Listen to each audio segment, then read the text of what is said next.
Did you ever realize that being bright doesn't attract applause first? It attracts supervision.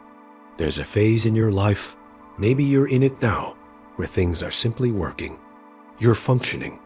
You're productive, aligned, and clear. You're not trying to be rebellious or create chaos. You're just moving with a certain intent that feels natural to you. You do your work, and you do it well. You have an inner direction, a kind of internal compass, and you don't feel the need to ask for permission to follow it. Nothing is broken. There's no drama to fix, no crisis to overcome. You are coping, not collapsing. Life has its challenges, of course, but you meet them with a steady hand. You show up, you contribute, and you move forward. It's a quiet, grounded state of being. You're not asking for the spotlight. You're just living in your own light, and for a while, that feels like enough. You feel capable, and you are. There's a rhythm to your days that makes sense, a logic to your choices that feels true. You're not trying to prove anything to anyone. You are simply present. And then, a subtle shift begins. You might not even notice it at first. It's a friction, not an attack. People start checking your steps. Colleagues who once collaborated now seem to monitor. Your autonomy, which once felt so normal, starts to be framed as something that needs a bit more structure, a little more oversight. Your freedom seems to make other people nervous. It's all very polite, of course. It's often disguised as help, as support, as a way to ensure things run smoothly. The language is professional, even caring, but you feel the change. You feel the subtle increase in pressure to explain, to justify, to report back. The old explanations you might have given yourself start to wear thin. The thought that they probably mean well doesn't bring the same relief it used to. The idea that this is just how things are feels less like an acceptance and more like a compromise you're not sure you want to make. Telling yourself to just adapt starts to feel like telling yourself to shrink. This is where the real process begins, the part that happens inside, away from all the meetings and emails. You start second-guessing yourself, not because you're suddenly unsure of your path, but because the external noise has gotten so loud. The constant questions, the check-ins, the gentle suggestions, they create a static that makes it harder to hear your own inner voice.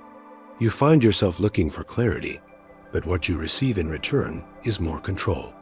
You start noticing just how often you're asked to explain things that once spoke for themselves, your methods, your timing, your vision. It's exhausting. So you become quieter, slower, more intentional with your energy. You pull back, not in anger, but in observation. You start to see the pattern. You realize that this micromanagement is rarely about actual improvement. It often appears when someone else cannot access or understand your internal compass. They can't feel the direction you're moving in, so they try to map it for you, to put up guardrails. And you see your own role in this dynamic. You see how much you've been willing to explain, how much you've edited yourself to be more palatable, how much access you've given to your own process. There are no easy answers here, no one to blame. It's not about finding a villain.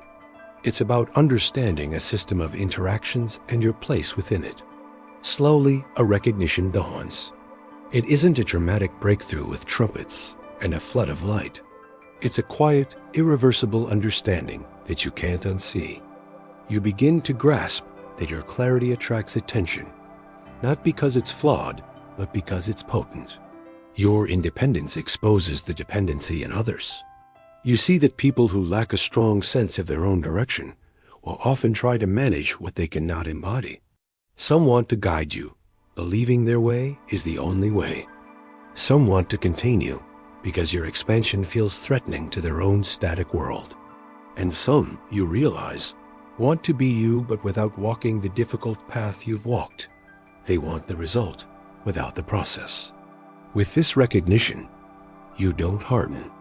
You don't build walls or launch a rebellion. That would be reacting to their frequency. Instead, something much quieter happens. You simply stop confusing control with care. You stop mistaking supervision for support. And so you return to motion, but differently now. You are still you, still moving, still creating.